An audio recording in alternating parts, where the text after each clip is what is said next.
Hello again. Welcome. Welcome back to those of you who have seen this before.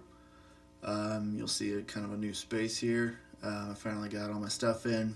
Feels really good. And this was the first project that I mixed in here. And not only that, this was the first song I mixed fully using the Slate VSX headphones. Ba-bam. Those are amazing. If you want to know more about that, I'm happy to talk about it. Because this space isn't the best sounding space, but it works for me. And I mix on headphones, so it doesn't fucking matter. This is a song by the wonderful Bridget Mariie.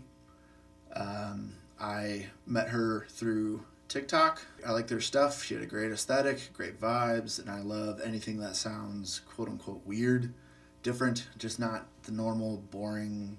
The sounds aren't meant to be just the best recording of drums.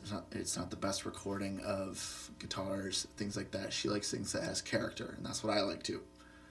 So this was really fun to collaborate on. So I reached out and said, if you need anything, happy to help however I can. So she came to me with a demo of this song, pretty sparse, and I had been putting out videos of me producing some other stuff. So she's like, I know you're more than just a mixer, so I would love to hear your thoughts on this song and let me know what you think. Let me know what you hear. Yeah, I mean, if you want to work on it, that'd be dope. So I listened to it. I'll show you what she sent me, what she had to start. And of course, we'll go through everything. So I thought this would be a good opportunity to do kind of a two-parter and really break down the instrumentation, all the production elements, where it started, how it ended up, and then do another video on the mixing part of this, which I think would be a cool, it really shows the full process that we went through to get this thing completed. And I said, I like it. I know what you're going for. I see where it can go. Send me the stems of what you got, and then let me throw some stuff at it, and we'll see what sticks. So that's what we did. We had a couple back and forths of, we like this, let's change that. She was very easy to collaborate with, and it was all via text, voice message, emails, references, that kind of stuff. So it came together really well. I'm very happy with how this ended up. You'll hear in her rough demo, she had different lyrics than where we ended up. So that the lyrics came after we had finalized the production part of everything. So once we got all that finalized, then her and I kind of talked about lyrics, and I gave her some things to think about as she was going to go and re-record her vocals, which she did. I believe, I don't know what microphone she has, but she just did it under her blanket in her closet in New York City, and they came out great. They were isolated, they're clean, they're well recorded, and I was very happy with it. So let's dive in. This is my production writing session that we're going to look at here. Before I have a whole other mixing session that we'll get into in the next video. So this, just so everybody knows, it does have a master fader on it, and I do have a bunch of these plugins on it. So we're just going to hear that with it. It just brings it up to level. That's fine.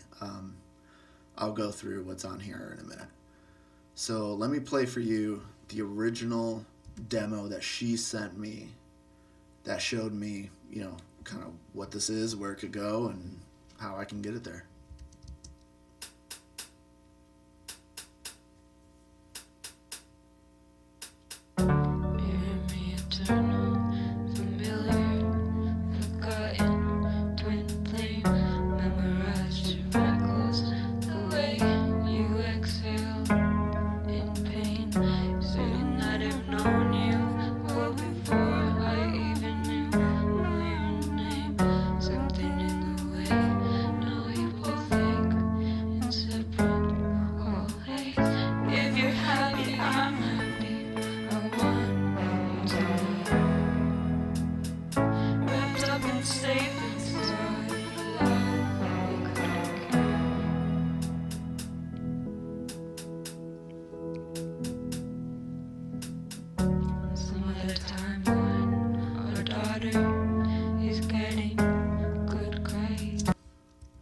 Fast forward a little bit towards the second half.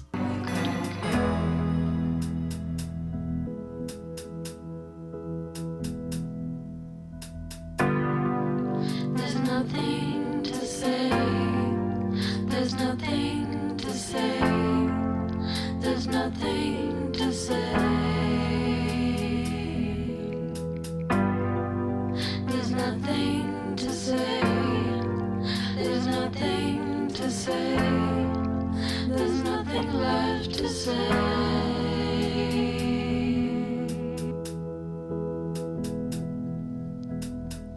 If you're happy, I'm happy. I want you to live. Wrapped up and safe inside a love we couldn't give.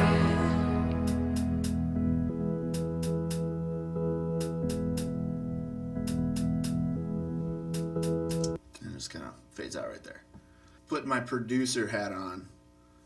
When I hear something like that, first thing that kind of comes to mind as far as what I could do to help it is structural changes, right? So she kind of has these gaps in between sections, really just kind of like long pauses. She's just kind of holding out the chords, which is cool. But to keep momentum going, I thought we could really get rid of those, except for like one of them, I think after the first chorus I kept. But that really helped move things along. We ended up doubling the length of the bridge and adding a big instrumental break. That was a big thing that we kind of went back and forth on to kind of figure out what was right for that. And then the last chorus section, I just knew I needed to double it, make it a little bit better instead of it just kind of ended a little too abruptly for me. So the structural thing, that was really big and important to me. And you can hear what she's going for. Like when the distorted vocal comes in, like you just hear that it's like this lo-fi, very moody and brooding and just eerie, creepy, spooky, kind of this witchy, whimsical thing, right? And the chorus has such like a major lift to it. Again, very whimsical, like it almost feels like a carnival in a way with like some of her sound choices that she has in the chorus. So you can see where it's going, but it definitely needs some help just like pushing it along and what's driving this, right?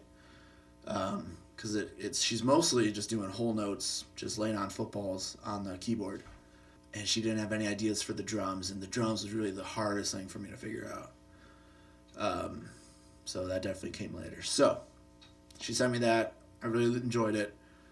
I said, I could definitely work with this. So the first thing I did was set up the structure. So it's just chopping up this bit. Once I find the tempo and the meter, it's just finding it, chopping it up, and then getting a very crude painting of her original stems that she had sent me, which is all this stuff here, right? It's just kind of putting things in place, chopping it up, and then all my crap is down here at the end.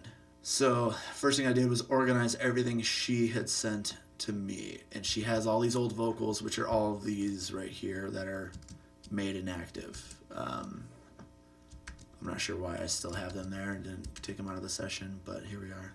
So let's go through kind of just top to bottom to kind of make sense of what we're looking at here.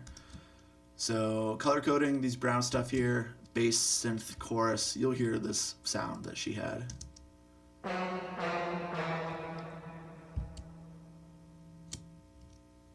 Right? That's it, right? So I liked it. I kept it. I think I ended up layering it. We'll find out in a second what's actually on here. Just rough stuff to kind of fit it into the space, right? These aren't final mix moves. This is just to kind of help get it to sit so we can hear everything and everything can kind of have its home.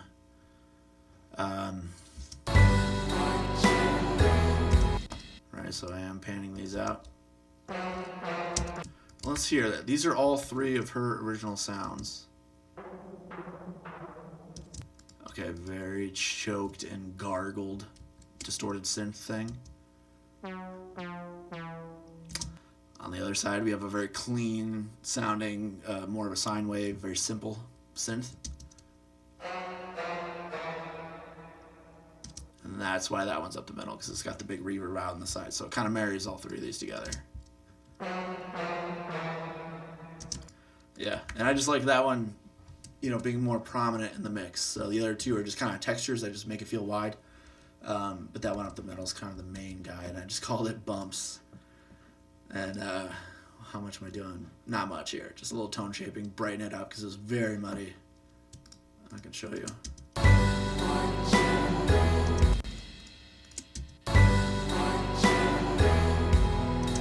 Yeah, that's everything right there. That kind of helps it just make it be heard, right? Gives it a home.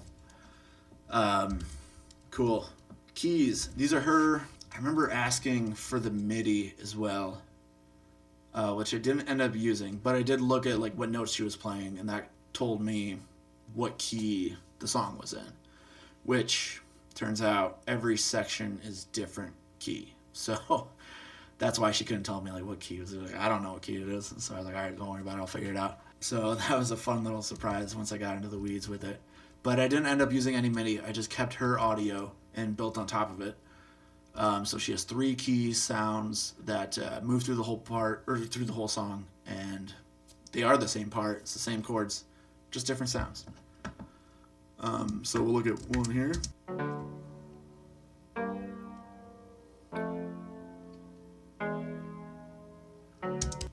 Okay. Keys 3. I don't know why these are not in order.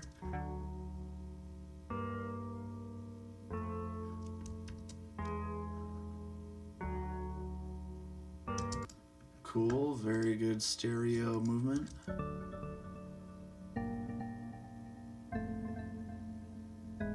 Maybe that's what I did. I put them in order of movement, maybe, because this one's bouncing all around. I remember having to do a little bit of editing on the audio just to kind of lock it into the grid a little bit more than it was. Now, I don't need it to be perfect, because some of these samples kind of splay together.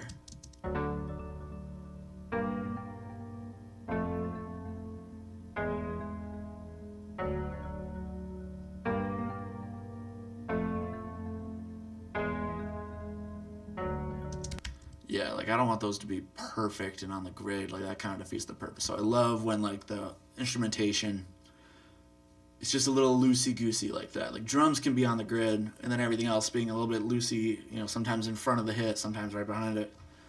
That's what gives it a really cool feel to me. So a lot of this editing part is knowing what to edit and what not to edit. But that just kind of carries on throughout the song. And it's the whole notes the whole time, right? So, and this is, again, just some light mixing moves to kind of get it in the ballpark. So a lot of it was just demuddying and getting things a little bit brighter to kind of cut through. Same thing there. And these all go to OG keys.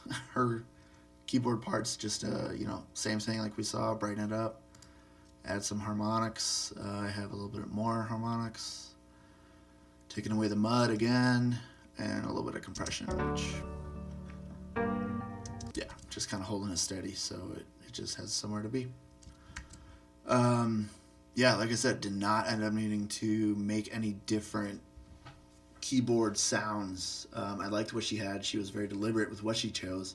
So as a producer, I'm here to respect that and just enhance it. So I just did that with layering other instrumentation, which we'll get to. Another original sound of hers is this chorus synth. And I have one muted. Maybe I didn't like it or didn't feel like it was necessary.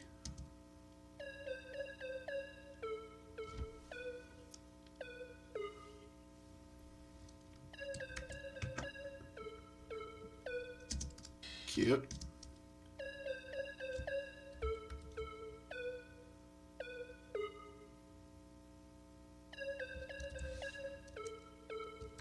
Okay, I don't know if that original or if that panning stayed true all the way through to the mix. So stay tuned to part 2 to find out.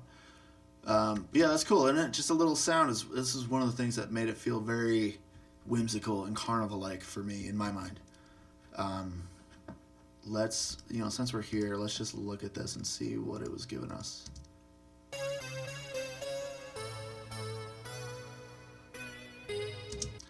I remember now. That was like a very main kind of sound. It's very domineering. There's a lot of reverb baked into it. And I felt like it was just clashing too much. So to supplement, I added some layers to this, which we'll get to in a minute. But I remember that's why I took that out. It was too much. Too much. So I just kept the 2 of the 3. Vocals, we'll come back to vocals. We'll come back. We'll wrap on that because that was the last thing we got ironed out. Yeah, okay. I think the next thing I did was drums. I remember sitting here just banging my head against the wall trying to figure out what the hell to do with these drums. The time signature is in 6/8, which is cool because you could do different things, and that's what I ended up doing. But I was sitting here, it's just MIDI drums, it's all programmed. I was using Native Instruments machine. I have the controller right down here. So I was just tapping away on it and just really trying to figure out what was the right thing. It took a lot. It really, really took a lot. I don't think I have any bounces of anything I was trying out because I didn't feel like anything was bounce worthy until I had the drums figured out. So yeah, I just have like a stadium drum kit. I don't think there's anything else happening in here as far as mixing. No, it's just whatever came with it, which is some saturation, compression, and even this guy back here, a maximizer at the end. Very cool sound. I really liked it a lot. Yeah, let me show you what I did.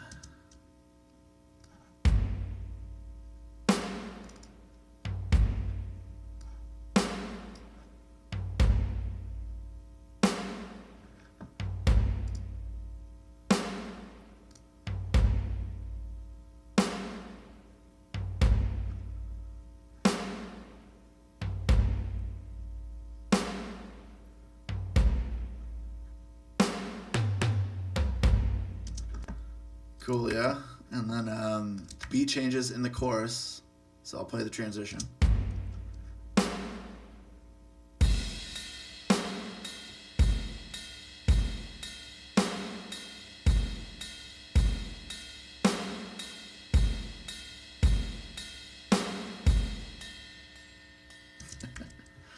Pretty cool. Then again, just like the key changes, every section gets its own thing. Good contrast. So to the bridge,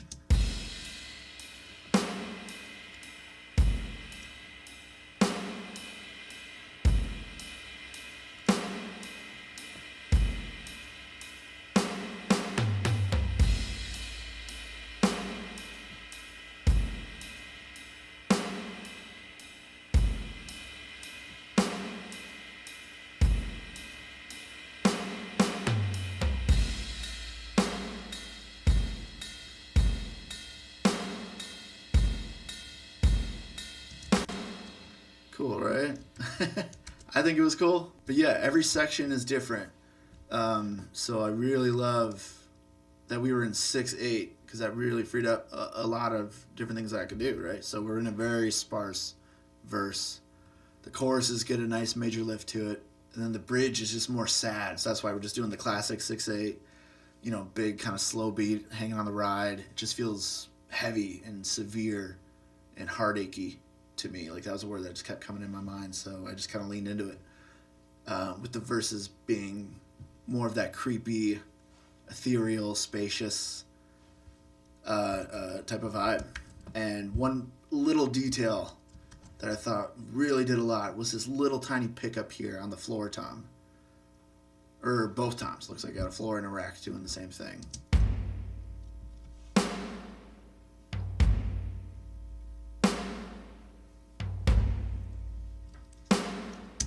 Yeah, I think that was huge because it just kind of helped the momentum. Without it, it was just too sparse, too blank. Right, it just kind of felt incomplete. So that little tiny detail, paying attention to the velocity, just kind of make the performance of it correct. I think that really went a long way. Yeah, and I liked not having any cymbals in the verses. It really kept it open. So that way when you do get cymbals, it's a moment, right? Like the choruses are very distinct sound. It's a distinct emotion, right? And the verses are a different emotion.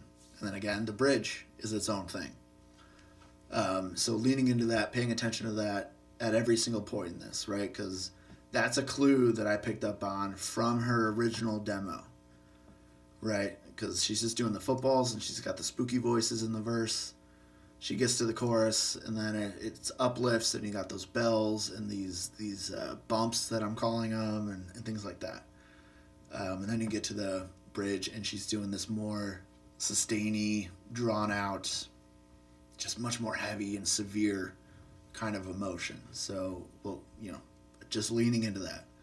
Yeah, and one thing I thought that was really cool, not to toot my own horn to sound cocky or anything, but this chorus groove for the drums.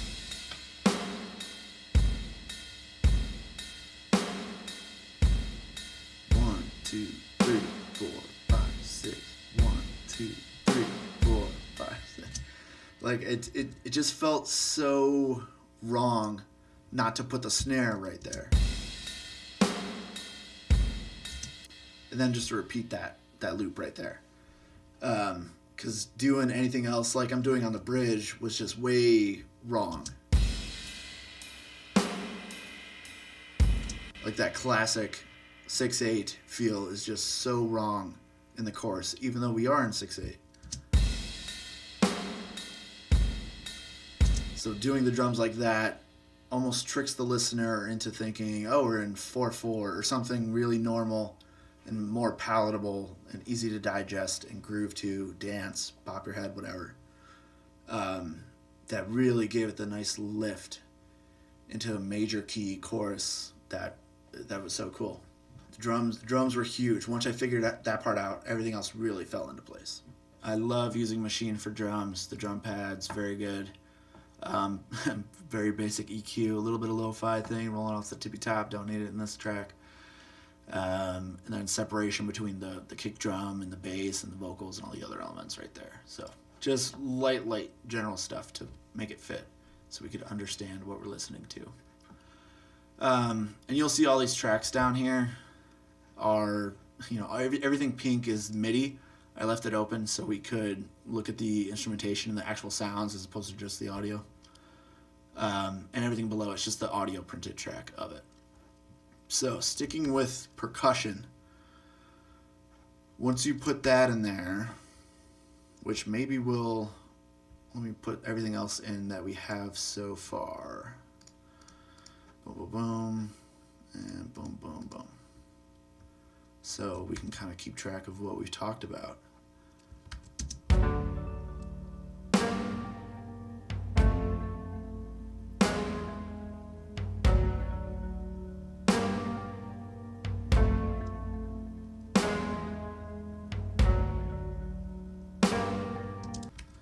Very cool, very spooky, very sparse. So in addition to the percussion here, one thing, so with those drums, the one thing that really helped a lot was that little pickup note on the toms, right? That did a lot in terms of momentum and identifying a groove, right? As opposed to just boom, pa. Just adding a little something else in there. So to take that a step further, I used these things that I call sticks. This is a unique sound.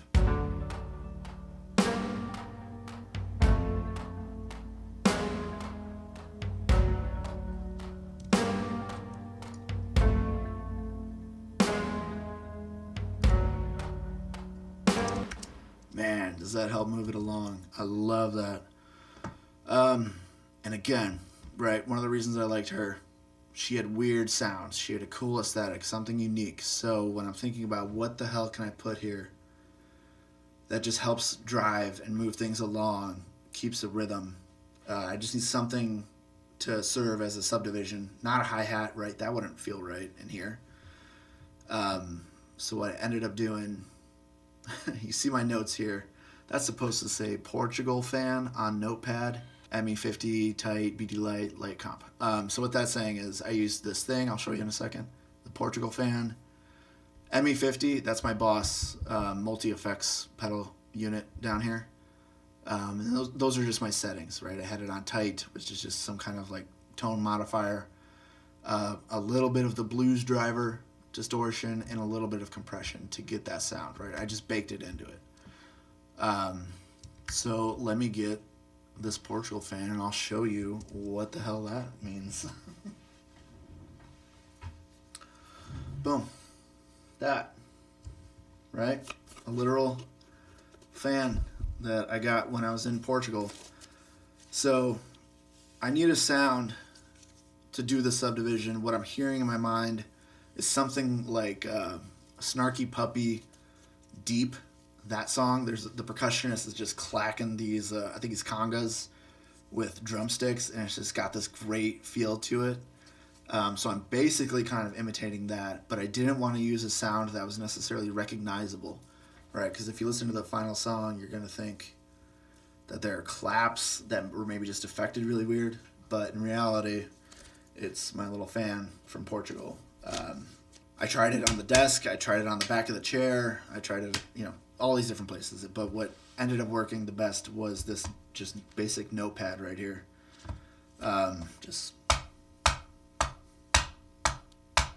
So I just had a microphone, and I think I was holding it even. Just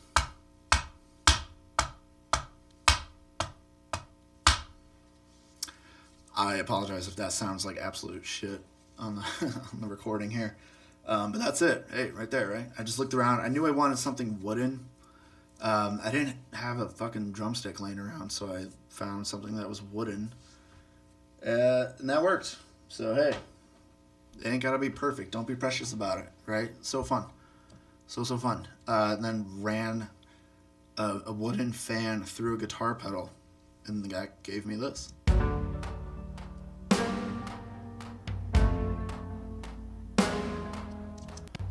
So cool. And I love that the timing isn't totally perfect, right? I edited this. It's not the most perfect thing. I forget where it was, but you can see like this one is behind, and that one's even behind that one.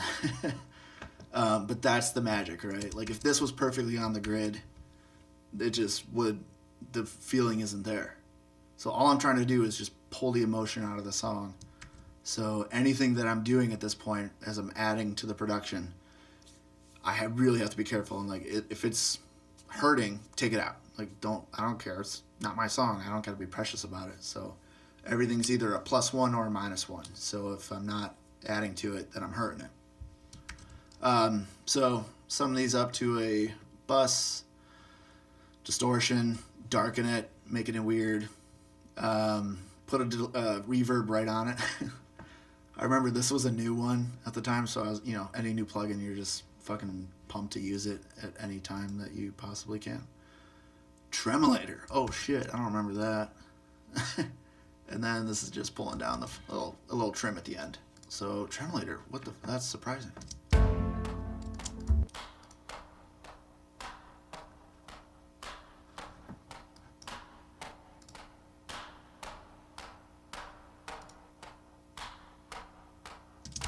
All right, that's just giving it a cool little bit of pulse, and it's kind of taking off some of the transient from sticking out too much, softening it a little bit for me, because a lot of my hits are slightly behind the beat, so it's when it's like ducking in the volume. But as far as groove goes, like this was the coolest thing right here. So let me get my drums back. Let me get all this stuff back. I want sticks. Boom, boom, boom. Right, boom, boom, boom. So if I go to the verse.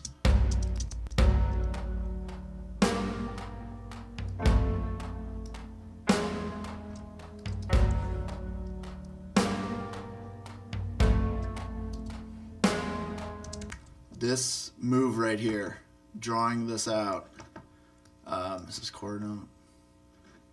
Kind of, yeah. This volume automation right here, which is just, if you don't know, right here under the pencil tool, it's a square. But this is a weird one, right? It ended up really weird in 6/8 is the meter, right? So if I did this now, yeah, it's every single chord note. Or did I do a half note?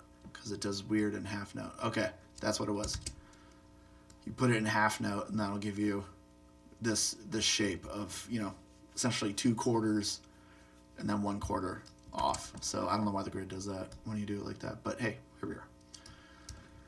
So this is everything. This is absolutely everything. So let me take this out. Can I flatten that? So if I flatten that volume and just let it play like this.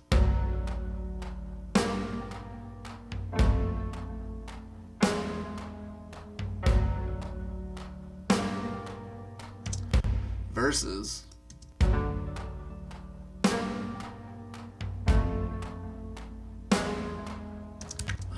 oh man, that's a little detail, but that does a lot for me. So now with that volume automation right there, basically this is where I want it to live, is at the top, but it's dipping down that last hit so low that it really kind of leans into like that thing we were doing with the drums, with that little pickup note on the toms, and it just kind of gives me like that egg rolling kind of feeling, right?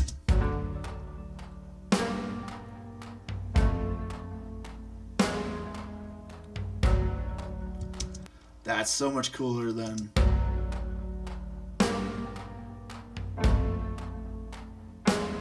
Right? Isn't that so boring without it? So that's just something I thought was super dope, and I fucking love that. So yeah, super cool, super cool. The sticks only happen in the verses, except a little bit of juice at the very end. And that's just a little bit of added percussion fun at the last double chorus here. So I'm totally cool with it being down low. Like, I don't need this vibe because it's not a focal point anymore, right? So put it in low. It adds a little bit of something. I'm happy with it. One other really cool thing that I forgot to mention that for me really paired with the drums was this whoosh. So let's look at this. So whoosh with my drums. And this whoosh track is just a sound effect. Or it's just... That's all it is. I love it. I love using it in all sorts of places. And this might be my favorite way that I've ever used it. So I really want like a reverse kind of sound going into those toms or the kick drum on the downbeats, right? So check this out.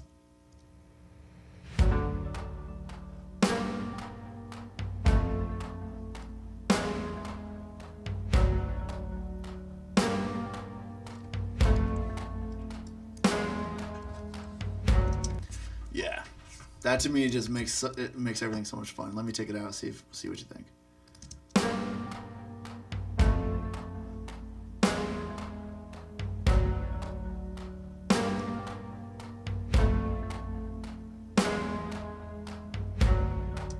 Yeah, that just adds a spooky, fun element to it, which I am digging. And again, that's just on the verses in this weird, sparse, spooky kind of emotion that we're leaning into, right? Like, it would not fit at all in the choruses. So that's what we got so far. I added a shaker loop in the choruses, which is just a contact. This takes forever to open, so I'm not going to open it. This is just a shaker. I'll play the audio. You'll see it printed. It's very light in the mix.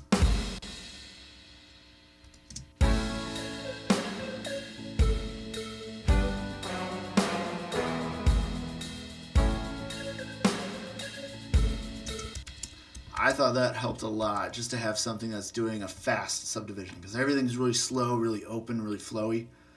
I just need something that tick, tick, tick, tick, tick, tick, tick. You know, what is that? 16th notes, 30 seconds. Somebody smarter than me can tell me. But whatever. That's where it felt good.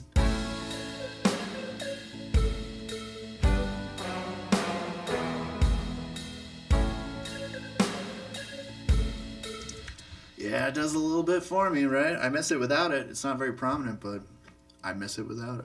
So that's happening in all the choruses, right? Then I have a different shaker, which I recorded here, which you can see is I just grabbed a Keurig K-cup, use that as a shaker. And if you want a good tone, really go for the hazelnut. That's really a favorite for me. Like, French roast is just a little too aggressive.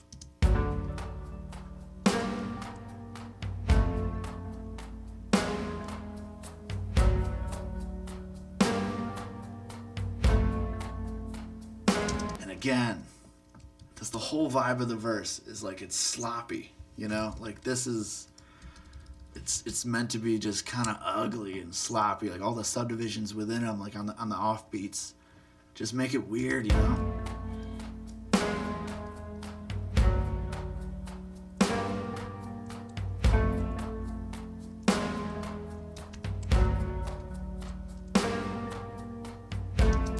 Yeah.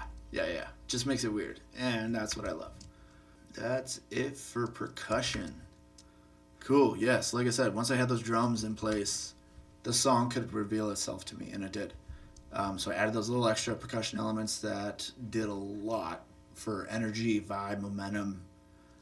Again, leaning into the weird, unusual sounds of it all. Moving on to bass. Bass was another pretty good question mark to figure out, certainly in the verses. Choruses are pretty easy, so what are we actually doing here? I have a synth bass, which is Oberhausen. Very cool.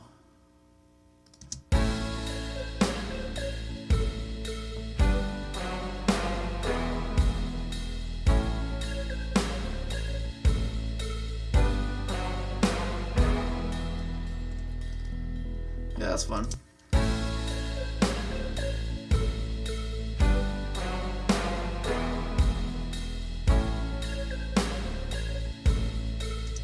This, again, just a little detail to add movement and a little bit of momentum. It's just like a little pickup note, right? Doesn't need anything fancy. I don't need to prove that I can play bass or anything like that. Just a little something.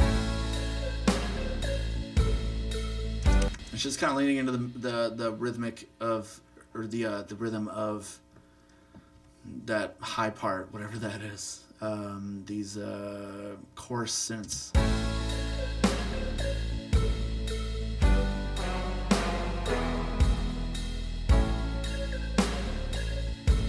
Yeah, I love how these three hit on the same, or they just hit together. That does a lot for me. So that's happening in the choruses and verse 2, everything after the first chorus. So that was something I was doing in my first, like when I first got my hands on it, I didn't have any bass playing in the verses. So that I held off on the bass until that first chorus, then that's where we got that synth bass coming in. Something that she brought to the table was like she just really wanted some kind of bass in this first verse, something different. So she sent me back a rough bounce with some kind of upright bass sample that she had put together in Logic. And I really liked that. And again, that was one of those things where she just had to show me something, and then boom, okay, I know exactly what you're going for. Let me pull up an upright bass, and let me come up with something to kind of help keep things moving in the verses. And then I ended up loving it, so I just put it everywhere in the whole song. That is this, and I used a soft upright patch in Machine.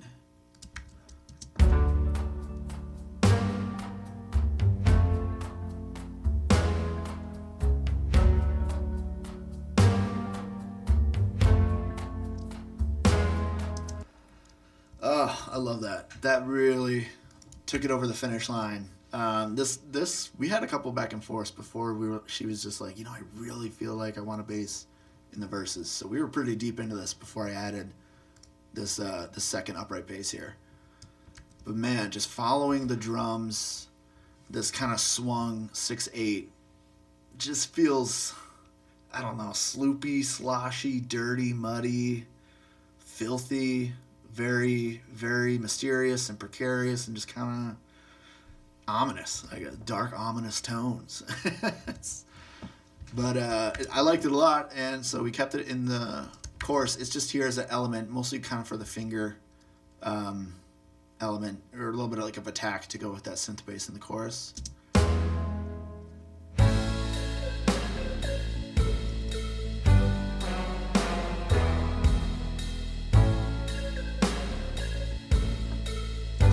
See, yeah, the bridge is probably pretty simple.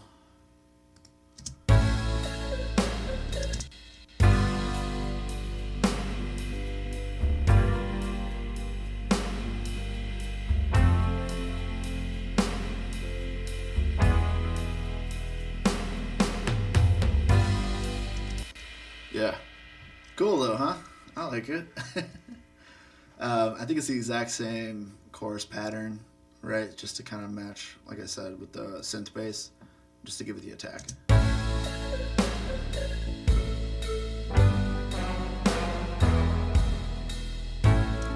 But that upright bass definitely shines in the verses. That's really what that's about. Bass. piece. Yeah, what else? Let's get into it. We're getting into it. Just trying to think what was like the next stuff that I added. I think it was big stuff as opposed to small stuff. So I probably worked on a chorus. So let's see what we got here. Harp. Oh yeah, again, like a harp it could be such like a cool, whimsical sound, and I just kind of heard these strums happening. So let's look at that.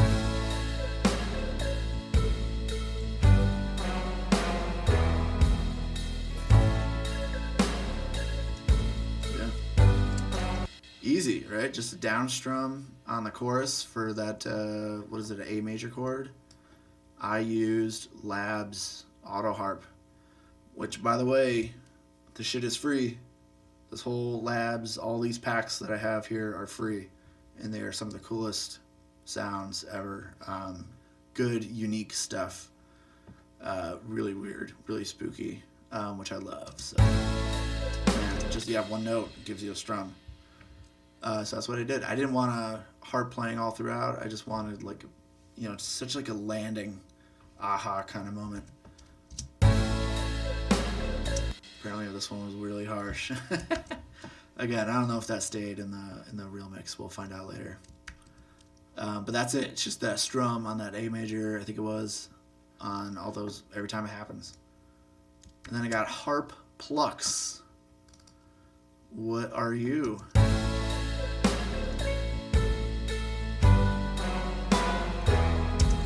Right? So if you remember that melody that she came to me with from her original stems, I muted that one thing that was too domineering, reverby, and just it overtook too many things. So in lieu of that, I supplemented with some of my own sounds.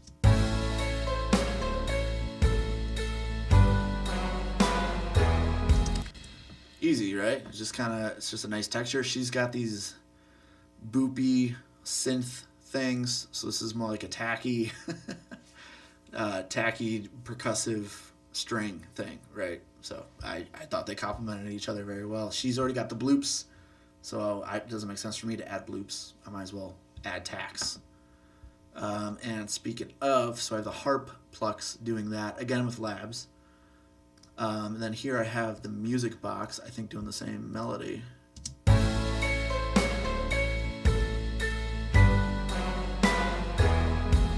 Yeah, isn't that cool? The music box. So this will have a picture of it, I think.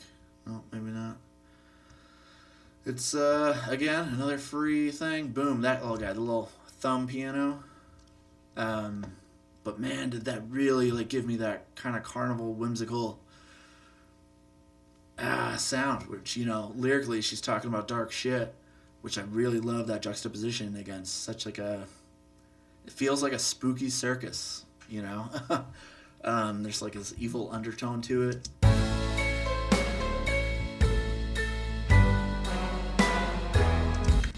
So I really liked that music box. That was really cool. And then it looks like I have another plucked viola.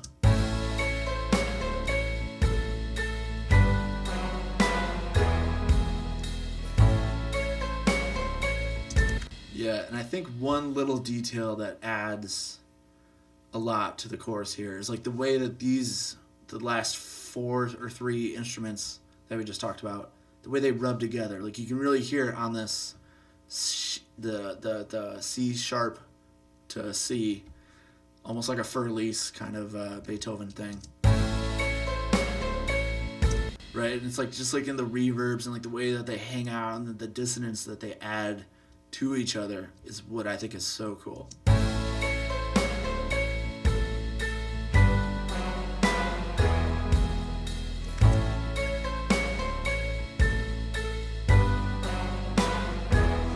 Yeah, viola up the middle, viola a little to the left, music box to the right, harps up the middle, just giving everything its own little space. It's very kind of safe panning at this point. I can't remember what I ended up doing. If I was more bold at the end, really pushing shit out. But we'll see. That was adding to her arrangement and her melodies and stuff that she already had in there. Now I wanted to make the chorus still a little bit bigger. So here we have a pad. Is it? Yeah. Oh, this is going to be all over the song, isn't it?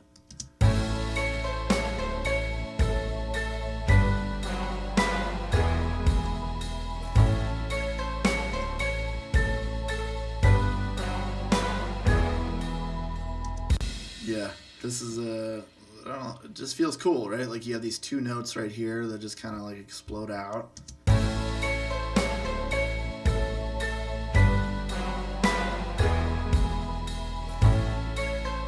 Very interesting, right? G to G sharp to A. Like there's just really cool like these little inner melodies that are happening. So like I was really paying attention to the voicings of each instrument that came in, based on what she gave me, to just see how I can curate the emotion to fit what we were going for. So a lot of it, like this is all informed from the vision that she gave me in her rough demo. So my job is to really just lean into that and what she's giving me, and just kind of stay in that world and enhance it. Like I'm not trying to fix anything, I'm just trying to enhance it. She's going for this vibe, so I just have to execute.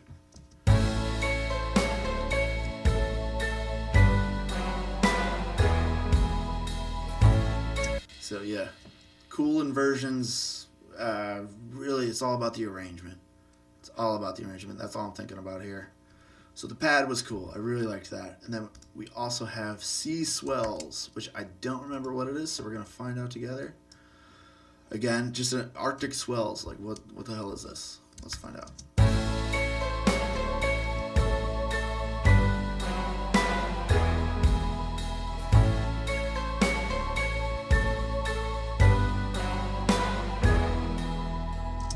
Cool. I like that. It swells up, which I think is awesome. Good movement.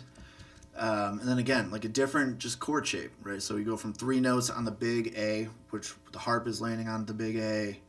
If that's a moment, and then these 2 other chords are just kind of passing through until we get to the big moment again. So she just has such a landing on that downbeat of A.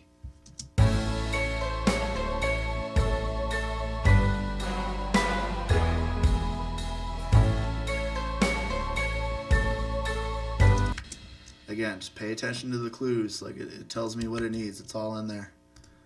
Here's another chorus strings. That's all that is. Surprise, surprise. Just another basic string patch, and I have, what am I, just driving it a little bit? Oh, I needed the left-right balance. Like it was too lopsided.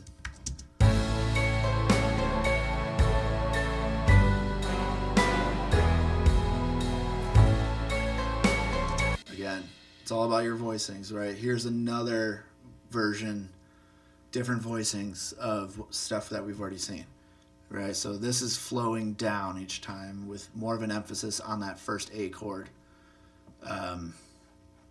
Yeah, super cool, super cool. This is just a basic triad, but I love it.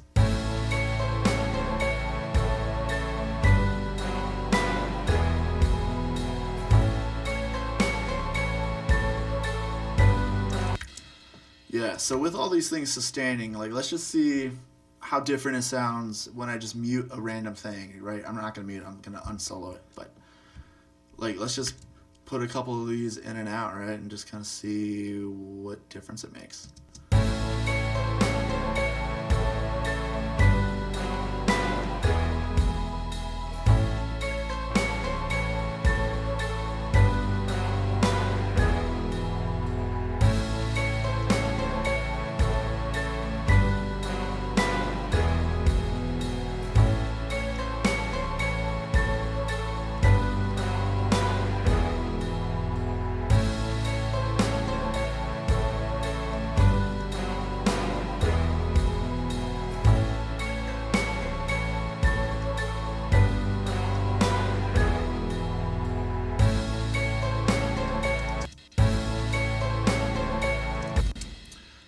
Actually, I anticipate it, right? So that one's right before the downbeat. That's what that one is. Cool. Yeah, I think everything helps. I know I might be biased, but like I feel like at some point I had more than this in here, and we reduced to things that were actually only helping and not hurting, and this is where we ended up. So cool. That appears to be it for the choruses. But like before I'm adding things like these plucked violas and the music box and the harp plucks, I'm adding or asking myself, what am I trying to accomplish here? Like what is my goal before I go hunting through all these sound libraries and plugins or whatever? Like what am I trying to do? So I knew that I'm trying to like lean into that counter melody that she has going on in the chorus there. So I go, okay, let me look at the sounds that already exist and then what I think would help it. Like it's a big sustaining. I have a lot of strings and swells and pads underneath the keyboards that she already has on top, which again are just whole notes. So I'm like, okay, I'm going to lean into that, and I'm going to look for some kind of more staccato-y sounds to fit into the arrangement, because that's where I have room for. I have room for staccato sounds. I don't have much else for long sustaining things. So always just trying to really be intentional with what it is I'm trying to do, right? Always ask yourself before you open anything in here. Before I open anything in here, I gotta know what am I trying to do. Same thing with mixing, right? If I'm looking for a compressor, I gotta know what do I want: slow, fast? Do I want it to be transparent or aggressive?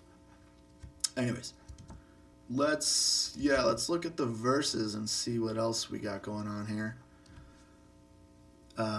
Bode. What is bode? Can anybody tell me? Bode? Man, all these are just labs. Harmonic flights. Bode.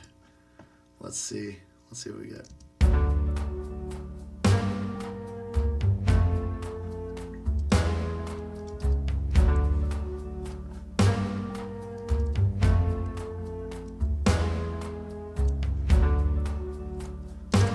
Okay, cool. That's just outlining the chord, which is awesome.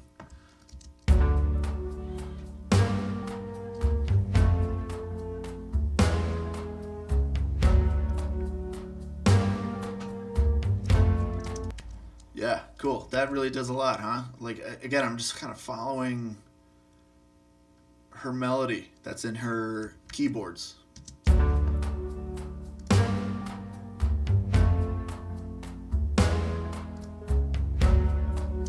Okay, the chromatic thing is cool, so I'm going to lean into it. I'm going to support it with a weird sounding bow, right? It's not a pretty violin sound. It's just a weird something that's bowed. That's why I called it that. Okay. So you can see that comes in on the verses, and then I take it out for a couple bars while when her vocals first come in.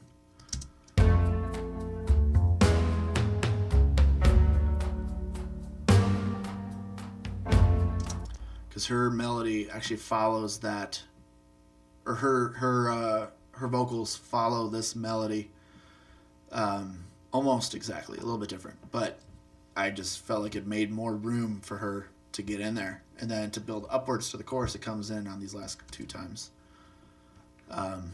Yeah, super cool. Same thing in the second verse, coming out of that first chorus.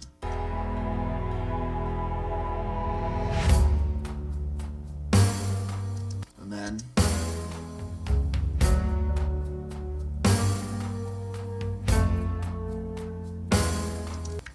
yeah, and it's weird. It kind of fluctuates. It's built into the sound. I got nothing else going on. I just found a good patch that was cool and leaned into it. So again, also leaning into these the spooky, eerie, ominous emotion that is happening in the verses here and in the intro. I just found another sound that would lean into it. So I'm like, okay, I got everything that's like following the melody, the chords, whatever. Can I do something that just adds texture and emotion and just, it just adds interest to the whole thing?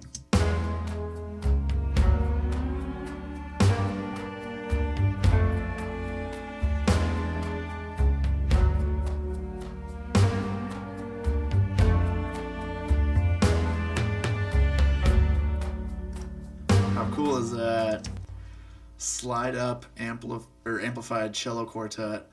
It's just that I have no control over the speed of it. I have release and reverb here. That's it. So it is just to find a good sound, and luckily that was there. It's creepy. It rubs against itself. Not to mention everything else that's happening in there. I thought that was so cool, and it pops out of the way for the vocals. It comes back in once at the end for verse 2, ramping up energy into the chorus. Yeah, I loved that. So once I found that, I was like, okay, maybe there's something else I can add in here too. So I have a thing called Scary Strings. Let's take a look.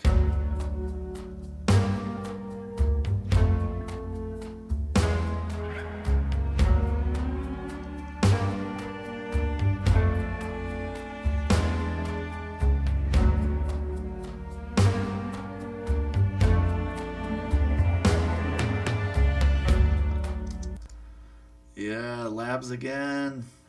Chatter, right? It's just weird little things happening with the bowed instruments there. Oh man, I just have a touch of echo on it, just to kind of give you a little bit of ear candy on the outsides. Who doesn't love ear candy?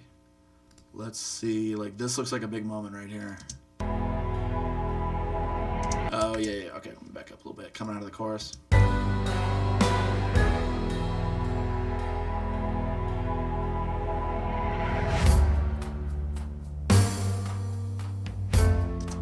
Yeah, this was the only spot after chorus 1 where I kept her original, like she had like 2 full bars, maybe 4 bars, whatever, of just kind of like open space, like just sitting on a chord instrumentation, and I thought it was very unnecessary, and it just kind of stopped the momentum of the song moving forward. But I liked it here because I needed to find a more interesting or pleasant way to go from this happier sounding, it's not a happy chorus, but this more major key energy, more whimsical, more energy, into this down, slushy, dirty, brooding verse, right? So I'll play it one more time.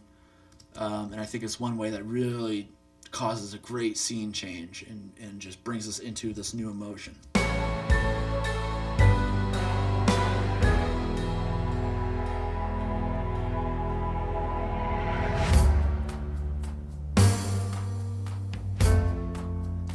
Again, paying attention to the arrangement, moving forward halfway through that verse after she starts singing and stuff.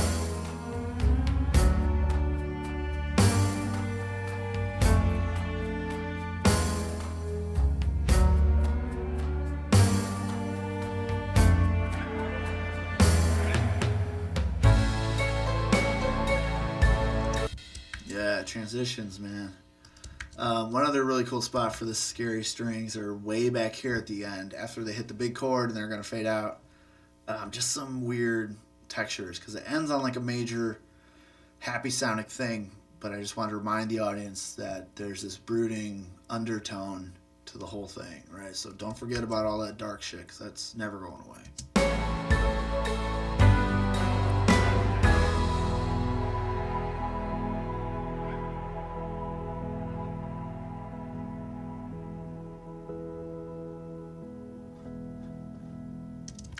Yeah, it fades out, but it's just a nice little thing at the end there. And these notes don't matter for shit, right? Like it doesn't. This is nothing. This is just putting in MIDI data that it can react to and just give me something fucking weird that I love. That's it for that. So let's dive into the bridge now. One of my very first thoughts when I was listening to her original demo was the bridge and how it just demanded for these big strings, because the emotion again was different from anything else that we've heard so far in the song. This was very much like heartache and desperation, acceptance. Like it's just heavy shit, which I fucking loved that we could go there, coming from a happy chorus and then going back into another happy, whimsical, fun chorus. So one thing that I really loved with what she was doing with her vocals was when she gets to that third chord, it just magic happened, right? Just the third chord, just boom, and then just my fucking back, like or my fucking heart, just So that third chord was really magic for me. So once I figured out her chord progression, saw what she was doing. Again, I didn't change any of her keyboard parts. I just added strings because that was all I heard was just strings. So let's go. I think this is in order of how I built them, and I'm gonna say this is all labs, different patches probably. Tension. There you go. You can steal the settings. That's fine.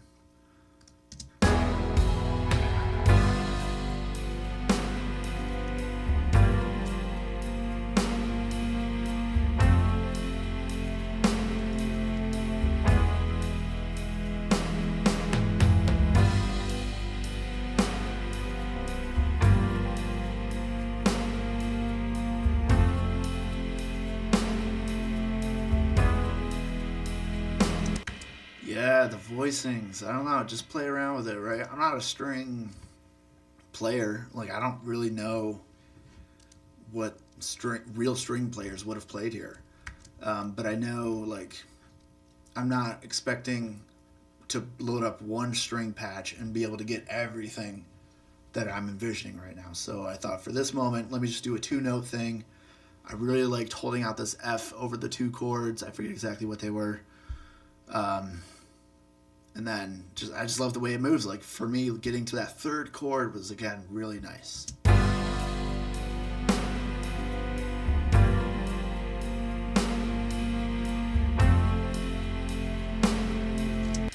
Yeah, that third chord, man. Oh, I fucking love it. B strings, bridge strings, 2.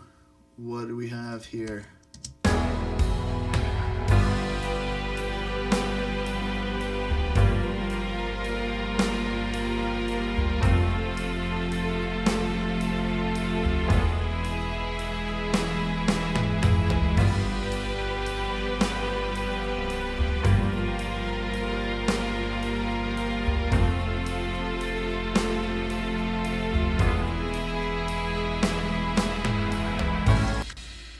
Tried to imitate like a real string player, kind of sliding up, right? Like whoever this alto, soprano part, whatever the fuck, sliding it up. But yeah, I really love this idea how like this note sustains over the first 2 chords, and then this note sustains between the second and third chord, right? Whereas this other one, it's just the first 2. So like it's just different. It's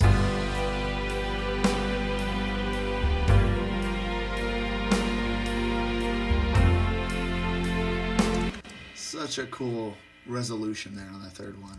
Oh man, do I love that. And I have a little bit of soothe, taking out some of the harshness on that. B strings, high 2 in front of high 1. So okay, we'll figure it out in a second here. What are we doing?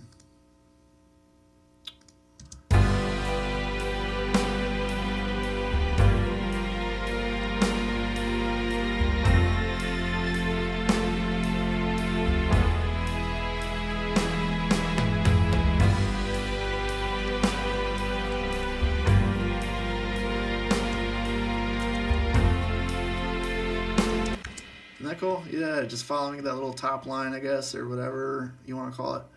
Just chromatic fall down. I thought that was a nice little element. Let's see if it looks like I'm doing the same thing here, just different sound maybe.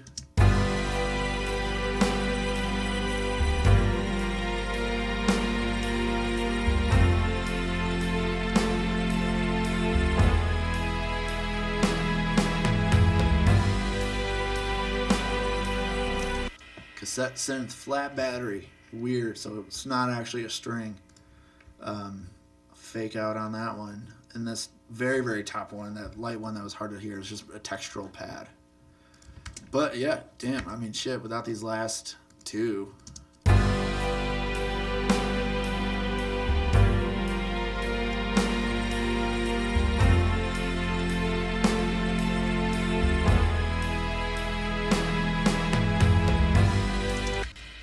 know those aren't strings? Like, how would you know? Super cool. I love that. I love that a lot. But that's the whole thing, man. It's like transitioning in and out.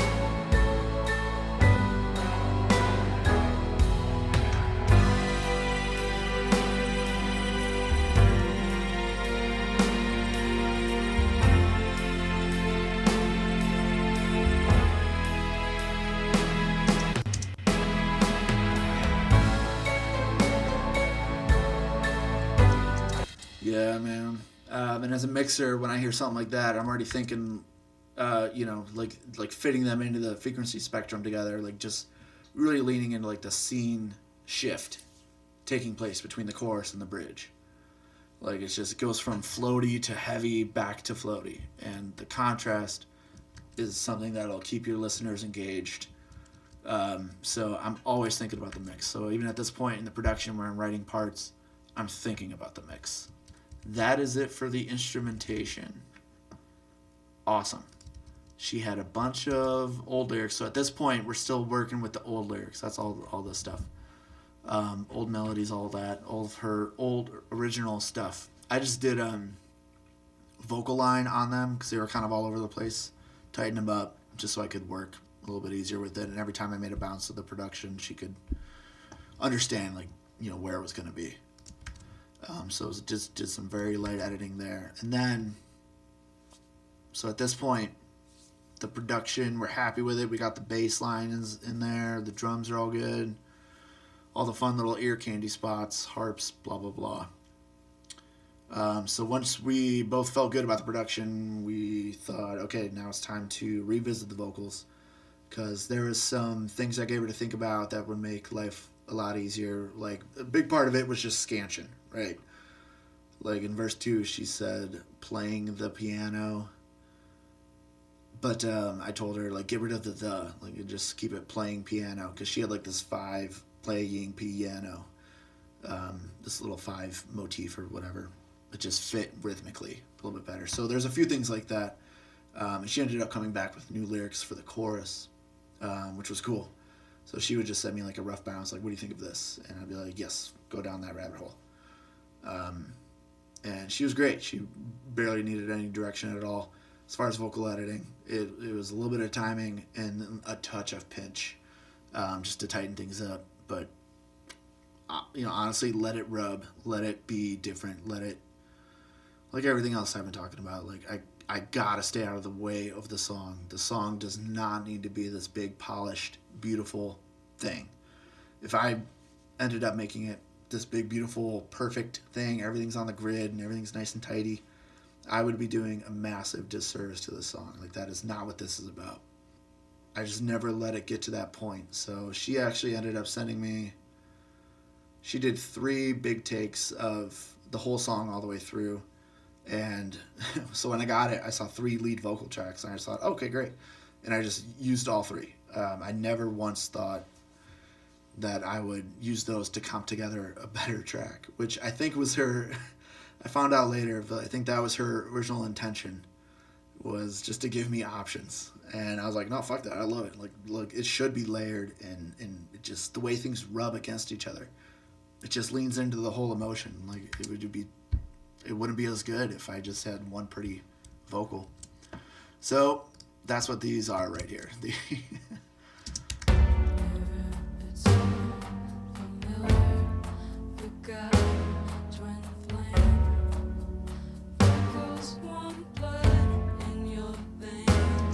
Yeah, like I knew right away when I heard the demo, I'm like, this needs to be a layered thing. It's kind of what she had in there that she was going for, but just big, wide, layered, fun, interesting vocal. Not a pretty little thing up the middle. It's wrapping all around you. It's surrounding you. It is all encompassing. It's the voices in your head that you can't escape. It's all of it.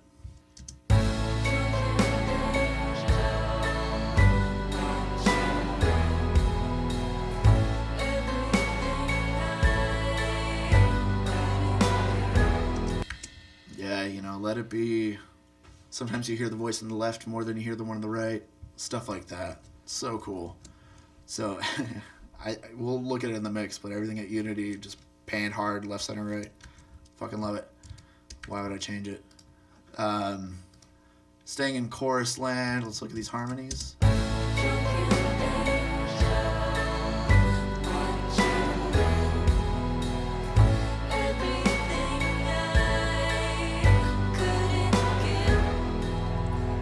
Awesome. I love it.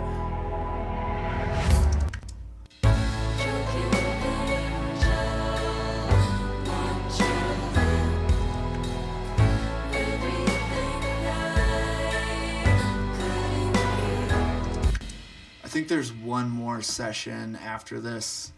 I think I grabbed so like in the mix prep, I think is where I did a little more vocal editing and where I would have like flown these over and tidied them up. So we'll find out together when we get to the mix to see how this actually shook out, because I'm surprised that I wouldn't have like, chopped these and moved them up to, whatever. So yeah, I'm not sure what happened there. But again, just harmonies. Just stay out of the fucking way. This one needed a little bit of help on a couple words, maybe. But again, maybe that last session is where I did more editing, timing, tuning, all that stuff. I can't remember now. What else do we got here? Let's look at the bridge and see what she's doing.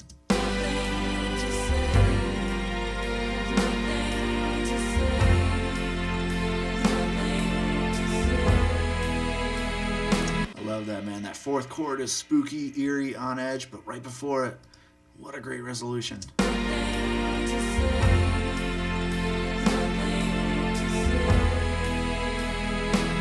This song just really plays with you emotionally. Like it's so interesting and unique.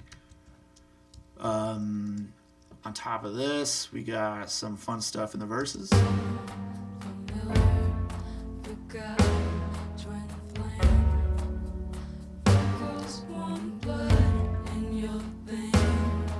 Yeah, just a fun little double at times.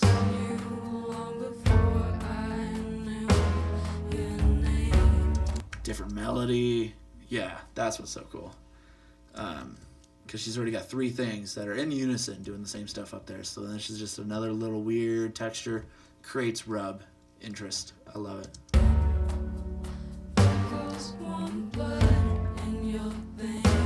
Yep.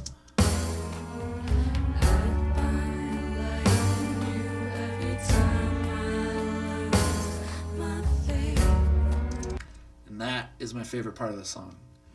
It is that vocal that comes in. Oh my fucking god. Fuck, that is so cool.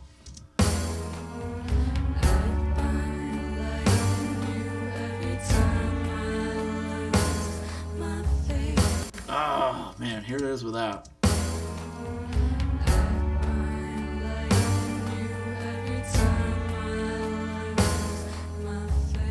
Like, yes, it's cool, she rubs up against that big, long, sustained, spooky string that I got going on.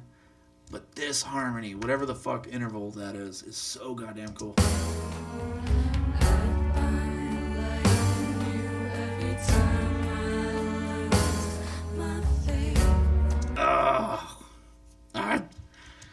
Fuck. When you get something like that, I just stay the fuck out of the way. Don't mess it up, dude. That is so goddamn cool. Okay, so she's got...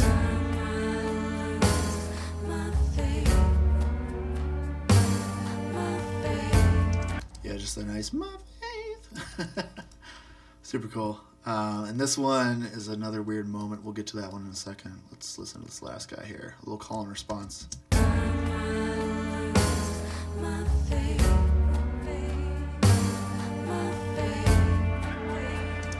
Which, one thing I love is that these are different. It's not just copy and paste and bring it down. Like, listen to the space in between my and faith. My faith, ba, ba, ba, ba. Oh. My faith,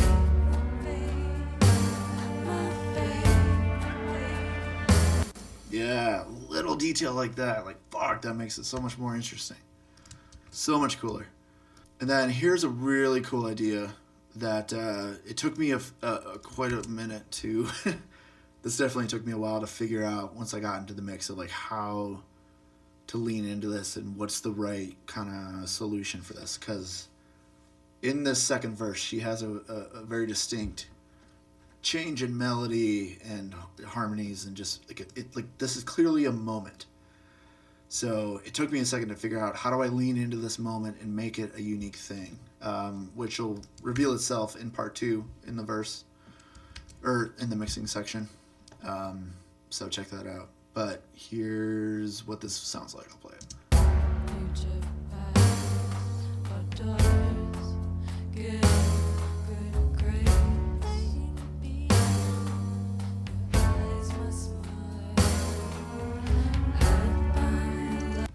Right, very unique. Like, all these main vocals drop out. She has this spooky playing piano and then this weird little swell.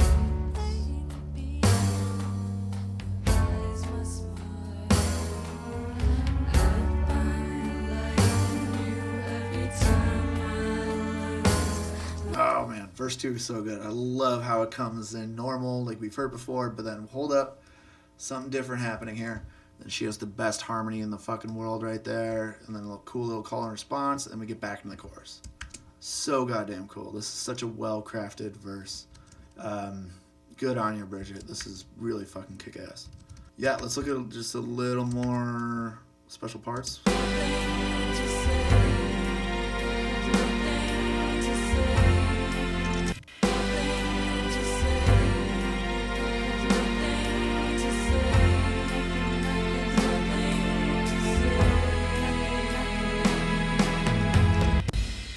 Cool, yeah, that nothing. Again, a call and response there. Love it. Back here on the last chorus, she has a new melody that she introduced.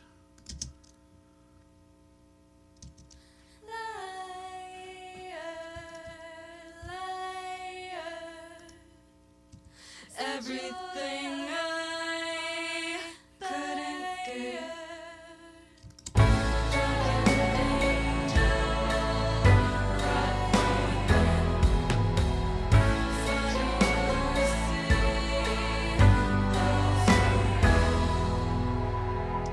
So cool. So cool. Like, that's such a good major tone kind of melody, which just hits even harder. Like, this would, again, the wrong move would have been to fly that into chorus 2 and chorus 1.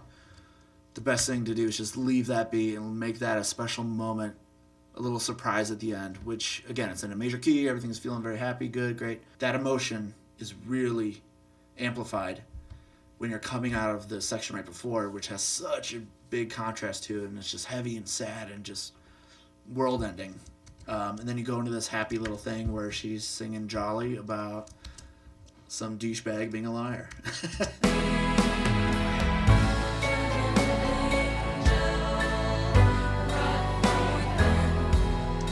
Yeah. Oh, that's so cool. So cool. So everything is really derived from context clues, and it all comes from her original piano playing and a melody, right? So basic harmony, melody, and rhythm. That's what it all comes down to. So all of my production clues are coming from those basic 3 elements that are in the songwriting. And then to take it a step further, once we get to the mixing stage, all of those clues are built upon these clues, which are all built upon the other clues, right? So everything informs each other, and I just have to do my job, pay attention to the fucking clues that are there, because it tells me what it needs. I have fucking ears, I have a heart, I have emotions. It's telling me what I need to feel, so I just need to do my job and make you feel that emotion as a listener. That's it. Oh, let me show you. This is just a fun little thing for some of the mixer people out here. Whenever I'm doing production, I never like sending it at such a low volume. So like currently we are measuring at the loudest part.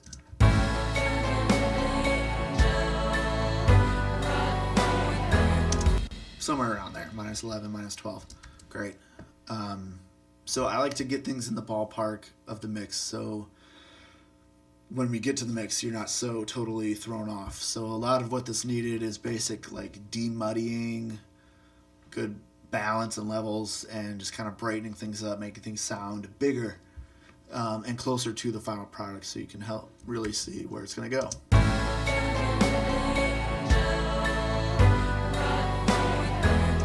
basic 2-bus compression, a little bit of curves inflator. What is this?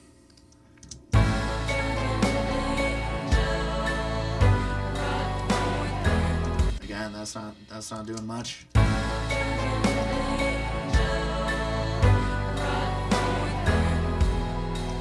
This is kind of simulating some EQ moves that I would be doing, like really helping the mid-range and the top end open up. A little bit of size, brightening it up, turning it to the left here. This knob turns it, or makes things a little bit brighter. This will be a big one.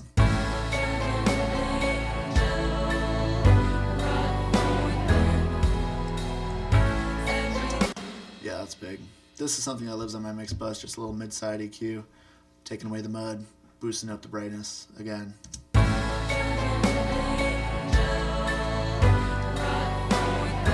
Great, that's just level. This is again just level. Yep, that puts me in the ballpark. So that's just a fun little thing. It's usually some version of this on whenever I'm doing like any kind of rough mix, rough bounce at the end of a recording day, you know, something like that. We wrapped up the production, or I did all my production elements and stuff, and then I sent it to her. She recorded her vocals under the blanket in her closet. They sounded great. She sent them back to me, all the vocal stems, and I put them in the session. Little bit of time alignment, little bit of pitch correction, and then we were there and ready to be mixed, right? Once she was happy with that, I'm like, do you think it needs anything else? And she goes, no, I think we're ready. Fuck yeah, okay, I'll start mixing. And that's what we did. So I hope this was interesting. I know we kind of flew through it a lot, but it's less about like what plugins am I using to get sounds, and it's more philosophy, like how am I thinking about the song. So actually, real quick before we go, I'll play a little bit of this, and I'll play from here to here, maybe a touch of the bridge, and we'll see like where we started and where we came from.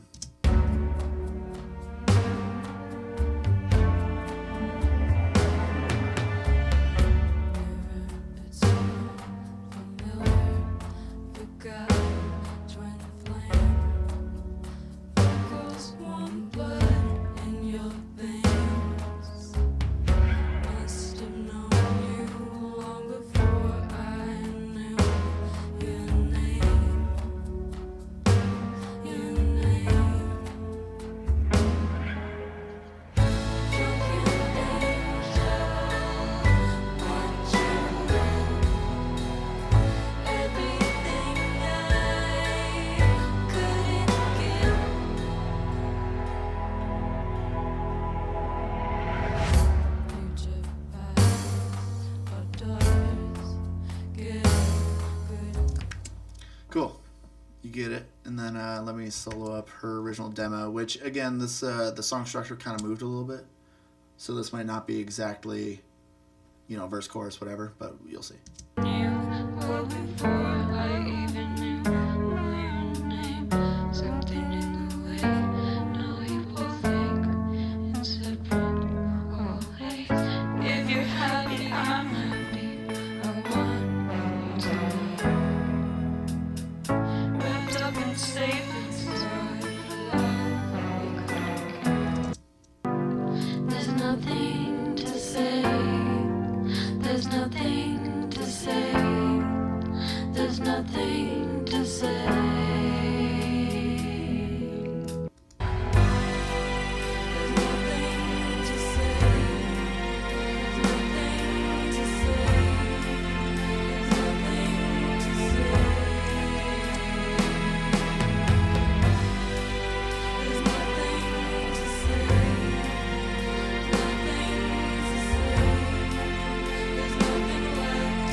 Big difference, right? And actually, as I'm playing it back right now, I'm remembering that there is another session after this.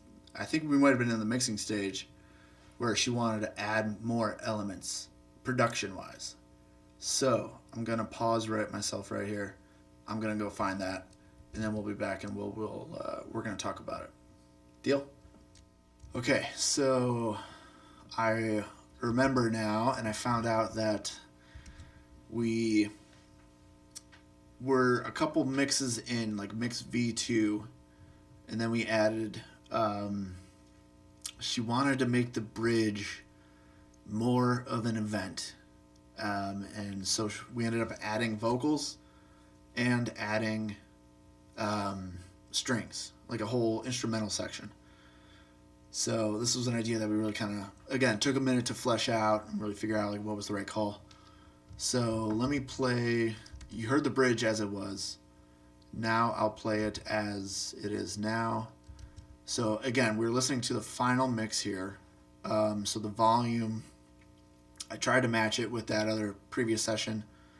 It might be slightly louder, so be ready for that. I think it's going to be close, but here's the new bridge.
We doubled the length of the bridge as it was.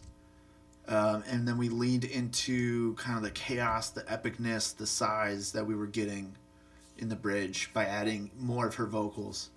So let me start there with the vocals and what we added. So she's still got her main parts here.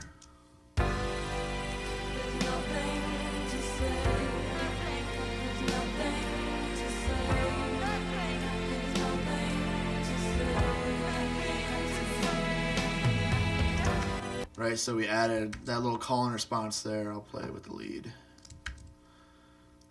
This little nothing, which I thought was so cool and just kind of added like the desperation. Like she's more yelling it than singing it, right? There's nothing to say. Nothing. There's nothing to say. Nothing. There's nothing to say. Nothing to say. So I love that already. Right, it just sounds bigger. There's a lot more voices in there. It's a little more choral, and just it just feels more desperate to me. Like just there's more at stake. And leaning into that again, by the second time we had this progression, this one thing was a happy accident. I hope I can find it. I think it's this one with the RVox on it. Nothing. Yeah. So that octave up right there, that turned out to be a happy accident. So she sent all these vocals, and then I was vocal lining them, right? So this guy here, because she has her 3 main leads. So then I just picked one of those, and I was vocal lining all these new layers that she's adding, right? So you can match timing and you can match pitch. So I think I had that button on for one of these layers. This was going to be an octave lower, but vocal line grabbed it and made it an octave higher. So that's where this high-pitched vocal comes in. It was a happy accident. It wasn't recorded like that, but I loved it, and she liked it too. She didn't tell me to take it out. I told her about it. But it just adds so much more to this, right? So let me back it up here. Nothing to say.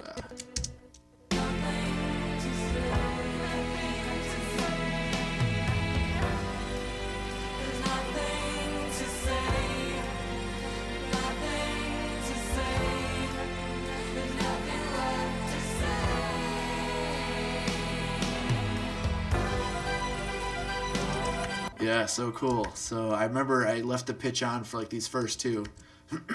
Excuse me.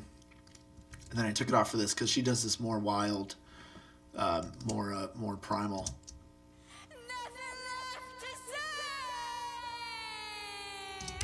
Yeah, and then all of them just rubbing together just creates this big, just kind of like falling off a cliff, devastation, just kind of this big epic moment.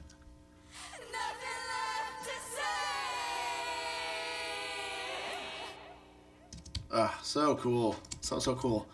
And again, we'll talk about the mix elements later in the next episode, so be sure to catch that. One other thing on vocals, when we go into that next section where I got all that fancy string stuff happening, she had this really cool lo-fi kind of vocal thing that I leaned into.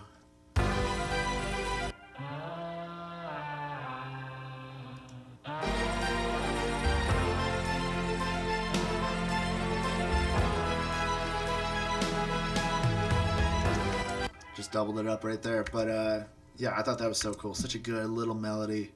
It's not necessarily all that heard. It's one of those things you might catch on like the third or fourth listen, which I think is cool. I like that a lot. I like when you have little candy moments like that you're not going to catch right away. So let's talk about the instrumentation that's happening here. So yes, I just did double up, copy and paste, make the bridge twice as long. She really wanted these strings, like these big strings. She sent me a couple of references. She's like, I just hear strings here. Like it just needs to be more of like an instrumental break, like just more of a moment. So at first I had this one layer here.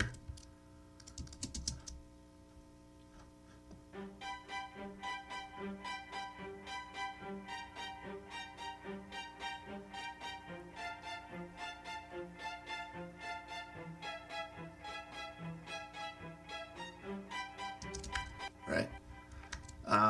Again, really cool voicing. I love how the second chord, it goes to that dominant and just feels really bizarre, intense, and it just resolves on that third chord, which I love so much. And then so that was a nice, pretty sound. I think it was just a string patch in Contact is what I was using for all of these. I think it was all Contact. And then I ran that, so that's a waltz, right? Boom, bop, bop, boom, bop, bop, 1, 2, 3. So that's why I called it that. I ran that again through my pedal board here, the ME50. I'm doing Presence was the tone modifier, natural, light, so it's really just like a very, very light overdrive. A little bit of chorus, and sustain is the compressor on here. So that's what that is.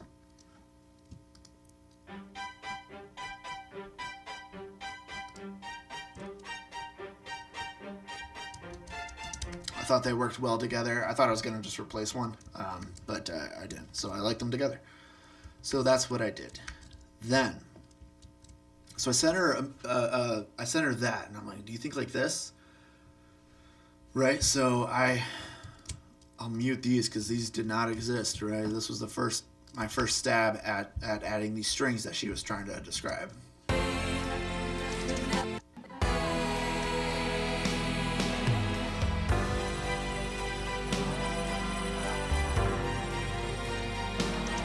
She's like, yeah, that's cool, but push it further, like take it farther, do more.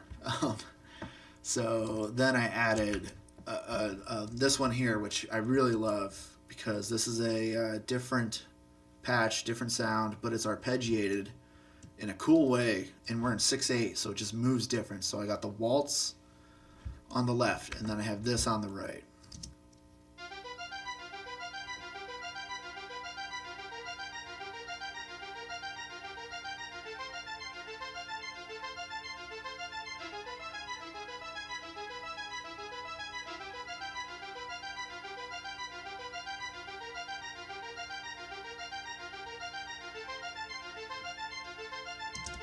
Again, just like I'm doing I think I'm doing 2 notes on the waltz or the boom bop bop, whatever. So it's structured differently, but then I'm doing just a 3-note outline of whatever chord we're on, and it's arpeggiating in such a cool way. So you're getting 6 notes out of it, 2 of each, an octave of each of the triad or whatever. And together, I thought that was so cool just to have these different rhythms happening on either side of your head.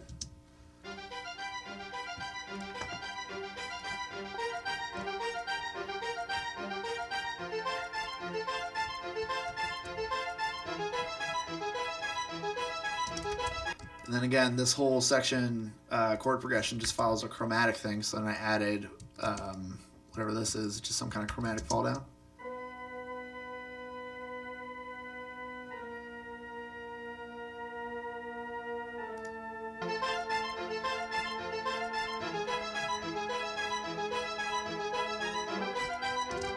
Right? So cool. Like, it's just tense for those first, or 3 of the 4 chords are all pretty tense. And then you just get that resolution on 3, and then when we go back into the chorus. So I thought that was a really cool moment. She had a great idea to really push me and figure out some kind of cool, wacky instrumentation to go there. And that's just a really cool moment in the song. That bridge is just so cool, so unique from anything else you've heard so far, leading up to this point. And then it just goes into this big, happy chorus so beautifully. So that was a really cool thing. It was a bummer that I was already into the mix. So, you know, it's just a little bit more tough to like have to go back and do shit like that. But it was so worth it. It was such a good idea. Really, really loved it. So I'm happy that she did that. So again, even during the mixing stage, we were playing with the structure of the song and ended up doubling this whole thing. And we're great. I mean, we ended up at like almost 3.5 minutes, give or take. So that was kick-ass. Loved her. Okay, that was it for production. Everything else from this point on is mixing, which will be in the next video. So I think I'm going to drop them at the same time. I don't know. I might record it now. I might not. Depends if I hear back from other clients on time that need my attention. But thank you for watching if you're still here. Any questions at all about this, please don't hesitate to reach out. I love talking about this stuff. I love talking to anybody that I can help them in any way. If you need to know more about my tools, my process, anything like that, feel free to reach out. So yeah, the song is called Familiar by Bridget Mariie. She's great. Hopefully we got a lot more stuff coming. Any questions at all, guys, let me know. I'm here to help. Yeah, let me know what you think. Cool. All right. Don't be assholes to each other and fucking just be good. All right. Okay, bye.